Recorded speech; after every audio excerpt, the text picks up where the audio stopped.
setiap orang yang berseru kepadanya dalam kesetiaan. Itu berarti hubungan dengan Tuhan bukan soal emosional sesaat, melainkan sikap hati yang setia, konsisten, dan penuh kerinduan kepada Tuhan, Sang Pencipta, Sang Pemberi hidup, kepada Bapak, Ibu, dan saya. Yang kedua, Bapak Ibu sekalian yang dikasihi dalam Tuhan kita Yesus Kristus, hukuman sebagai alat komunikasi. Merujuk kepada sudut pandang teologis dan filosofis mengenai bagaimana Tuhan berinteraksi dengan manusia ketika peringatan, petunjuk, dan bentuk komunikasi yang lebih halus tidak lagi diindahkan, tidak lagi dipedulikan oleh kita, maka dia akan mendisiplinkan Bapak, Ibu, dan saya. Tuhan selalu berkomunikasi terlebih dahulu melalui firman, kasih setia, dan bisikan Roh Kudus. Makanya Bapak Ibu sekalian ingat, beberapa waktu yang lalu kita bicara tentang kepekaan dan kebijakan. Kita peka dengan situasi dan kondisi yang terjadi. Orang yang peka berarti orang yang selalu mengundang Tuhan dalam setiap nadi kehidupan, dalam setiap aktivitas kehidupan. Dia tahu apa yang terbaik menurut Tuhan ketika dia mengambil suatu keputusan. Ketika hati manusia menjadi keras dan tebal terhadap teguran lembut, Tuhan menggunakan bahasa yang halus, yaitu dia mendisiplinkan untuk menarik perhatian kita. Jadi ketika kita sakit, Bapak Ibu sekalian, bukan karena Tuhan tidak suka terhadap kita, tapi Tuhan ingin mendisiplinkan kita. Tuhan ingin supaya kita evaluasi hidup. Tuhan ingin supaya kita memperbarui karakter hidup kita, karakter yang menyenangkan hati Tuhan, bukan menyenangkan hati manusia. Karakter yang tidak menyenangkan emosional, egoisme, tetapi karakter yang menunjukkan bahwa saya hidup bukan karena saya hebat, saya ada bukan kaya sebagai memiliki segala sesuatu. Semua yang saya miliki itu berasal daripada Tuhan. Nah, hukuman Tuhan adalah bentuk kasih dan didikan yang diberikannya kepada kita sebagai anak-anak yang dikasihi dan dicintai. Dan Bapak Ibu sekalian yang Tuhan Yesus kasihi, oleh karena itu ketika kita bicara tentang disiplin, maka disiplin dipandang sebagai wujud perhatian dari kasih Allah kepada umatnya. Amsal 3 ayat 11-12 mengatakan, janganlah menolak didikan Tuhan, karena Tuhan memberi ajaran kepada yang dikasihi.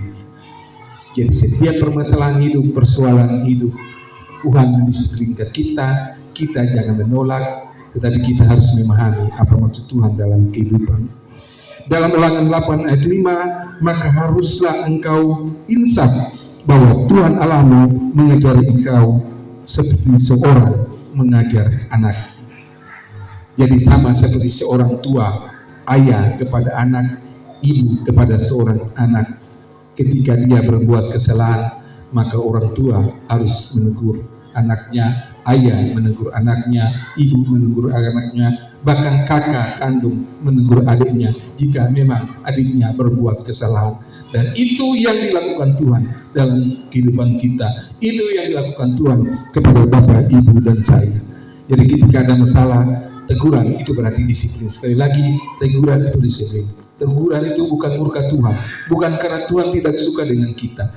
Dia ingin supaya kita hidup baik sesuai dengan yang dia inginkan. Ini juga memastikan juga teguran juga, disiplin ini juga menghasilkan buah kebenaran dan ketenteraman. Jika kita baca dalam Ibrani 12 ayat 6 sampai 11, ayat 6 dan 11, Tuhan mengajar orang yang dikasihinya didikan mendatangkan buah kebenaran. Dan 1 Timotius 4 ayat 7 sampai dengan 8, latilah dirimu untuk apa Bapak Ibu sekalian? Beribadah. Semua itu didikan. Latihmu dirimu beribadah itu bukan karena pada saat minggu saja. Setelah hari minggu kita pulang kita tidak beribadah. Di mana kita berada selagi kita masih diberikan nafas kehidupan oleh Tuhan, tetaplah mengandalkan Tuhan, tetaplah berdoa, tetaplah beribadah, tetaplah meminta Tuhan untuk membimbing, menuntun Bapak Ibu sekalian dan saya.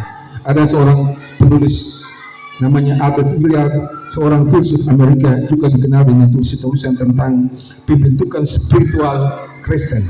Dalam bukunya yang berjudul The Spirit of Discipline, Willard mendefinisikan disiplin sebagai kegiatan yang kita lakukan secara sadar untuk mampukan kita melakukan apa yang tidak dapat kita lakukan hanya dengan kemauan langsung. Saya ulangi lagi, kegiatan yang kita lakukan secara sadar untuk memampukan kita melakukan apa yang tidak dapat kita lakukan hanya dengan kemampuan langsung.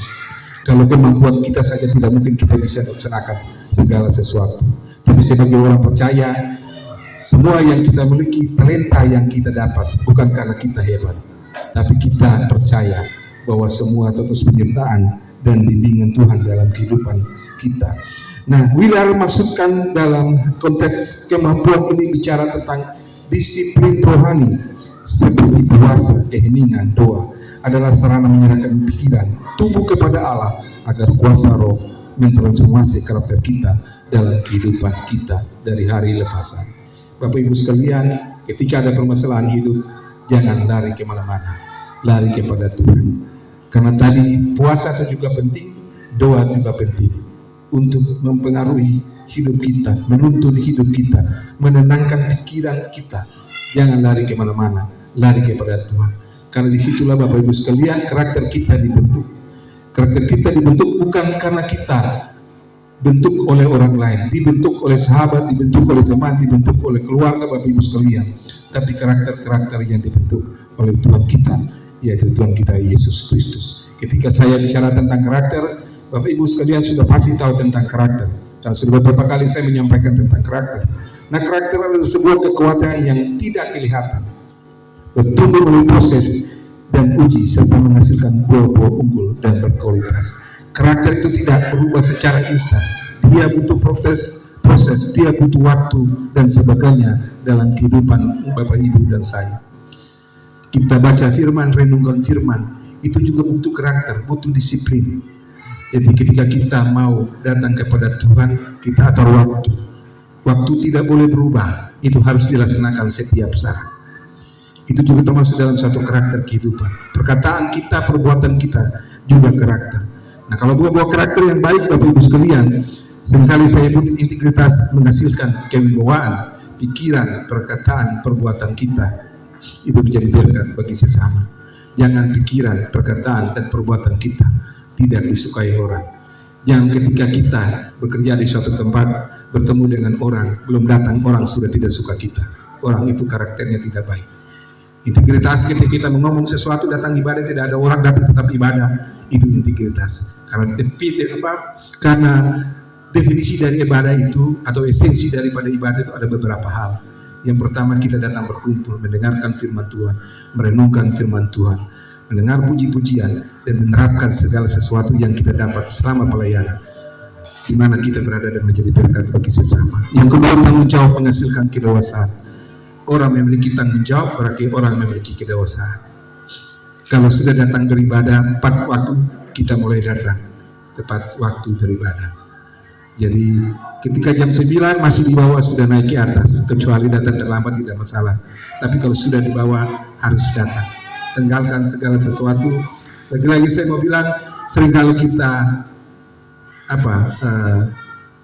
bermasalah di sini.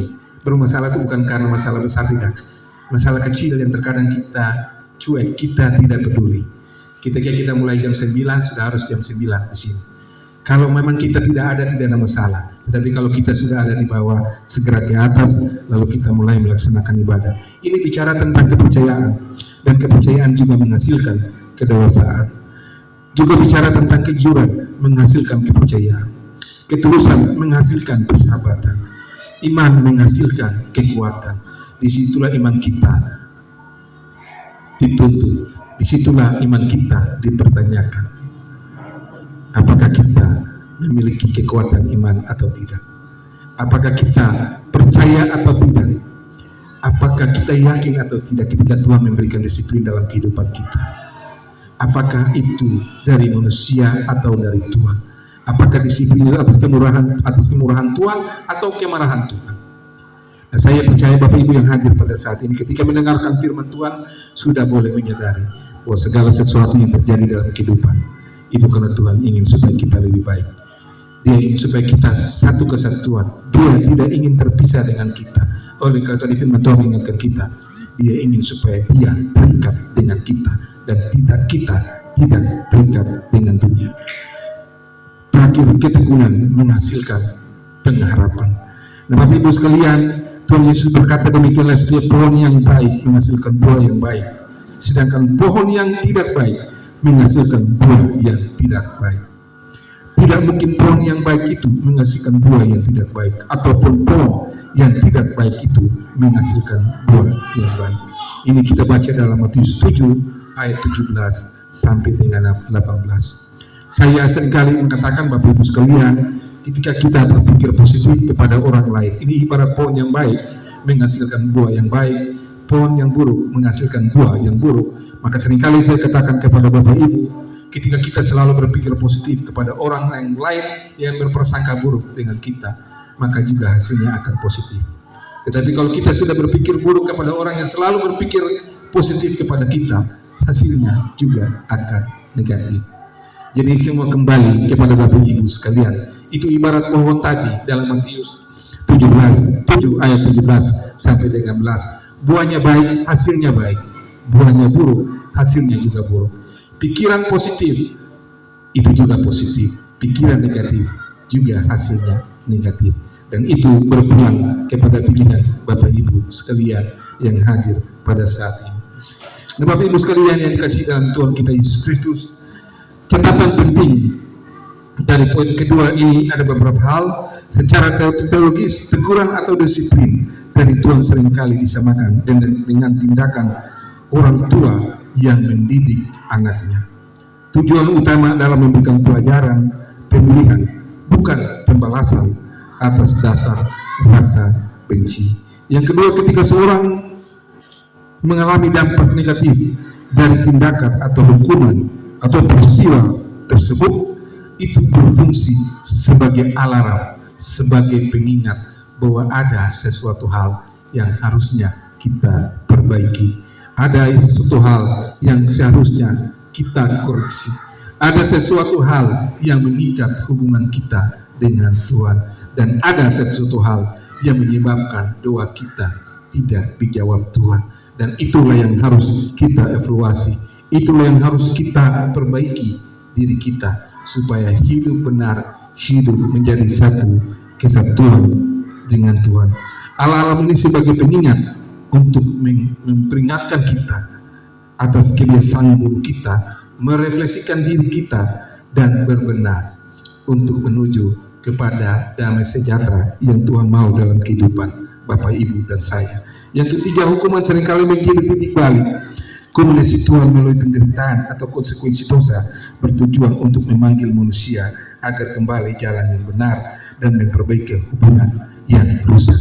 Hubungan yang rusak dengan Tuhan. Nah, Bapak Ibu sekalian, hal kecil banyak terjadi dalam keluarga kita. Masalah antara orang tua dengan anak, pertengkaran antara orang tua dengan anak, kata-kata kotor yang keluar antara orang tua dengan anak, anak terhadap orang tua. Itulah yang salah satu penyebab hubungan atau relasi kita dengan Tuhan tidak baik. Lalu setelah itu peristiwa terjadi dalam kehidupan kita, sakit penyakit yang terjadi dalam kehidupan kita, yang kita salahkan adalah Tuhan. Padahal kita tidak sadar bahwa ada hal yang terjadi dalam kehidupan keluarga, antara kita dengan keluarga inti, antara kita dengan anak dan istri dan sebagainya, belum kita atasi, belum kita pulihkan, belum kita sembuhkan. Dan itu refleksi yang Tuhan ingin agar kita, keluarga besar, ini programasi untuk saling berbenah. Terakhir, dalam beberapa kondisi, apa yang tampak seperti hukuman sebenarnya adalah ujian kesabaran dan pemurnian iman yang bertujuan untuk memperbaiki karakter hidup Bapak, Ibu, dan saya. Ketika kita memiliki karakter Tuhan, ketika kita bicara tentang pemurnian iman, ketika kita katakan bahwa kita adalah anak Tuhan, percaya sama Tuhan, maka apapun yang terjadi dalam kehidupan kita, baik senang, suka, duka, dan sebagainya, itu adalah Tuhan ingin memastikan supaya kita hidup berbenah. Tuhan ingin memastikan supaya kita bisa mengoperasi kehidupan kita menjadi anak-anak Tuhan yang benar di hadapan Tuhan. Yang ketiga, Bapak Ibu sekalian, bagaimana dengan respon umat terhadap komunikasi Allah? Ini bicara tentang tujuan akhir dari komunikasi Allah lewat teguran adalah pertobatan, bukan kehancuran. Jadi sekali lagi, tujuan akhir dari komunikasi kita dengan awal berdasarkan Amos 3 ayat 2 tadi adalah pertobatan, bukan kehancuran. Masalah yang terjadi bukan kehancuran, tapi masalah yang terjadi Tuhan ingin supaya saya dan Bapak Ibu sekalian untuk bertobat. Harus banyak sabar, jangan cepat emosi, jangan cepat marah-marah, jangan cepat memikirkan hal jelek terhadap orang lain. Yang masih dendam, segera selesaikan semua permasalahan itu. Karena apapun yang terjadi dalam kehidupan kita, baik susah senang saya bilang tadi, apalagi sakit, Tuhan ingin membimbing kita, Tuhan ingin menuntut kita, Tuhan ingin supaya kita harus hidup baru, hidup yang menyenangkan hati Tuhan. Sama seperti seorang tua yang mendisiplinkan anaknya yang dikasihi. Allah memakai teguran agar kita berbalik dari jalan yang rusak menjadi jalan yang benar, dari jalan yang berliku-liku menjadi jalan yang lurus, jalan yang baik di hadapan Tuhan. Nah, Ibrani 12 ayat 6 berkata, karena Tuhan menghajar orang yang dikasihinya dan ia menyisakan orang yang diakuinya sebagai anaknya. Ayat ini mengutip dari kitab Amsal 3 ayat 12 dan menegaskan bahwa didikan atau teguran Tuhan merupakan tanda kasih sayang Allah sebagai Bapa kepada anak-anaknya. Apapun masalah yang dialami oleh Bapak Ibu sekalian, itu adalah teguran dari Tuhan seperti seorang Bapa kepada anaknya, karena Tuhan sangat mengasihi. Oleh karena itu Bapak Ibu, ketika dari awal tadi saya katakan, jika memang bertengkar dengan orang yang kita kasih, lalu orang itu diam, tidak berkata-kata, bagaimana perasaan Bapak Ibu sekalian? Tuhan pun demikian. Apapun yang terjadi dalam kehidupan kita, masalah yang terjadi dalam kehidupan kita, Dia disiplinkan Bapak Ibu dan saya. Jika Dia diam, berarti Dia tidak peduli dengan Bapak Ibu dan saya. Karena Dia peduli, maka Dia jadikan masalah dalam kehidupan Bapak Ibu dan saya, supaya kita berbenar, kita tahu apa maksud Tuhan dalam kehidupan kita. Bapak Ibu yang dikasihi dalam Tuhan kita Yesus Kristus, yang paling penting jangan mengeraskan hati saat disadarkan akan kesalahan.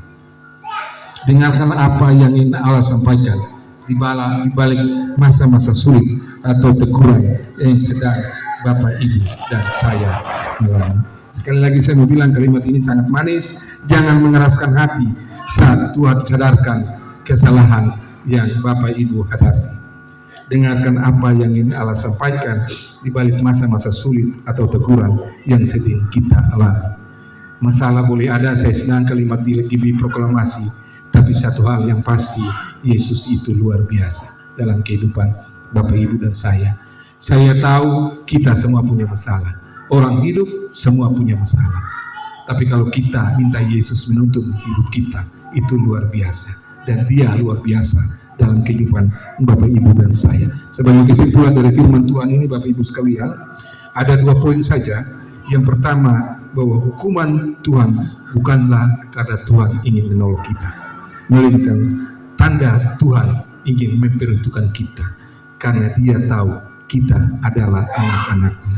Yang kedua, kasih Tuhan yang sejati tidak pernah membiarkan kita tinggal di dalam dosa yang merusak hidup kita. Makanya dari awal saya katakan, ketika Dia sudah menebus dosa kita, ketika Dia mati untuk kita, ketika Dia menderita untuk kita, Dia hanya minta satu dari Bapak Ibu sekalian, supaya ikut yang Tuhan inginkan. Dia minta satu supaya kita hidup baru. Dia minta satu, kita patahkan di dalam nama Yesus segala sesuatu yang mempengaruhi pikiran-pikiran negatif kita menjadi pikiran-pikiran positif, pikiran-pikiran yang berasal daripada Allah dan bukan pikiran-pikiran yang berasal dari manusia. Nah, oleh karena itu, kasih-Nya yang sejati tidak pernah membiarkan kita untuk tinggal, untuk hidup di dalam dosa Nah, Bapak Ibu sekalian, sebagai aplikasi praktis dari Amos 3 ayat 2 ini ada beberapa poin yang menjadi catatan saya, Bapak Ibu sekalian. Yang pertama, ubah cara pandang terhadap teguran. Jika saat ini kita sedang berada dalam masa disiplin Tuhan, sakit, rasa bersalah yang mengganggu, atau proses hidup kita yang keras, kekurangan ekonomi, masalah sakit, penyakit, dan semuanya yang menghantui hidup kita, satu hal Tuhan ingin memesan kepada Bapak Ibu dan saya, supaya jangan kecil hati atau keras kepala. Dengarkan apa yang ingin Tuhan komunikasikan dalam kehidupan Bapak Ibu dan saya. Yang kedua, merespon dan pertobatan. Komunikasi Tuhan menuntut respon dari pihak Bapak Ibu dan saya, dari pihak kita. Akui kesalahan, tinggalkan dosa, dan kembalilah pada rancangannya. Yeremia 16:7 berkata, sebab mataku tertuju kepada segala tingkah laku mereka. Semuanya tidak tersembunyi di hadapanku, dan kesan mereka tidak terlindung di depan mataku. Jadi ketika ada masalah dalam kehidupan, ketika berbuat dosa dan sebagainya, akuilah di hadapan Tuhan. Jangan disimpan, jangan cuek, karena dosa tidak bicara dosa kecil, dosa besar. Semua dosa itu sama di hadapan Tuhan. Akuilah Tuhan, karena Tuhan mencatat segala perbuatan hidup kita. Baik tidak baik, Dia mencatat. Dan tugas tadi, respon yang saya sebutkan tadi, adalah tanggung jawab Bapak, Ibu, dan saya kelak nanti di hadapan Tuhan. Oleh karena itu Bapak Ibu sekalian, merespon dengan pertobatan ini, kita bertobat, mengevaluasi hidup kita, tinggalkan pikiran-pikiran kita yang tidak berkenan di hadapan Tuhan. Yang ketiga, kita hargai keintiman dengan Tuhan. Jangan memanfaatkan kasih Tuhan sebagai alasan untuk hidup sembarangan. Semakin kita disekasi, semakin kita dipanggil untuk hidup bertanggung jawab. Bersyukur dan terima kasih Bapak Ibu sekalian, kita boleh bergerak, boleh berjalan, dan boleh bernafas pada saat ini. Bangun tidur kita harus mengucap syukur, berterima kasih kepada Tuhan karena kebaikan kasih Tuhan. Pagi bangun, menghirup udara baru, melihat suasana lingkungan rumah kita, dan mengucap syukur berterima kasih bahwa Tuhan begitu baik dalam kehidupan kita. Melihat anak-anak yang bangun, mereka bersuka cita, saling bercanda, saling bercakap. Kita bersyukur sama Tuhan karena Tuhan begitu baik dalam kehidupan kita. Oleh karena tadi, hargai keintiman dengan Tuhan. Bapak Ibu, terakhir saya ingin sampaikan, keintiman itu bukan hanya mengucap syukur saja. Penting mengucap syukur, tapi jangan lupa berdoa, baca firman Tuhan. Lagi-lagi laksanakan firman Tuhan itu dalam kehidupan Bapak, Ibu, dan saya, supaya kita sama-sama diberkati. Keluarga besar Giri Proklamasi sama-sama diberkati, sama-sama bergandeng tangan, sama-sama menjadi satu kesatuan dengan Kristus. Sebagaimana tadi pesan Amos dalam Amos 3 ayat 2, bahwa Dia memberkati Bapak Ibu sekalian juga memberikan pembinaan, disiplin, supaya kita boleh keluar dari segala sesuatu yang mempengaruhi hubungan baik kita dengan Tuhan. Nah, demikian Bapak Ibu sekalian, firman Tuhan yang dapat saya sampaikan. Kiranya firman Tuhan ini mengevaluasi hidup Bapak Ibu dan saya, dan firman Tuhan ini menjadi berkat bagi sesama. Mari kita berdoa untuk firman Tuhan yang kita dengar pada saat ini. Bapak, terima kasih untuk firman yang sudah kami dengar. Terima kasih untuk berkat-Mu, kekuatan yang Kau berikan dalam kehidupan kami. Terima kasih untuk disiplin yang Kau berikan dalam kehidupan kami, supaya kami boleh belajar, boleh berbenah, boleh mengoreksi, mengevaluasi hidup kami. Jika memang disiplin yang Kau berikan, jika memang ada kami yang sakit, jika ada kami baik fisik, mental kami, pikiran kami, perkataan, perbuatan kami percaya Engkau bukan membenci kami. Kami percaya Engkau bukan memeluk kami, tetapi kami percaya Engkau sangat mengasihi hidup kami. Engkau terlalu sangat mengasihi hidup kami. Oleh karena itu Bapa, biarlah hidup kami serahkan kepada-Mu. kami bergantung kepadamu dan kami selalu mengandalkan Engkau. Terima kasih Bapa untuk firman Tuhan ini, dan firman Tuhan ini kiranya dapat menjadi berkat bagi kami, dan kami boleh dapat menjadi berkat bagi sesama kami. Di mana kami berada, kami dapat menjadi berkat. Terima kasih Bapa, ini kami. Di dalam nama Yesus kami sudah berdoa. Haleluya. Amin.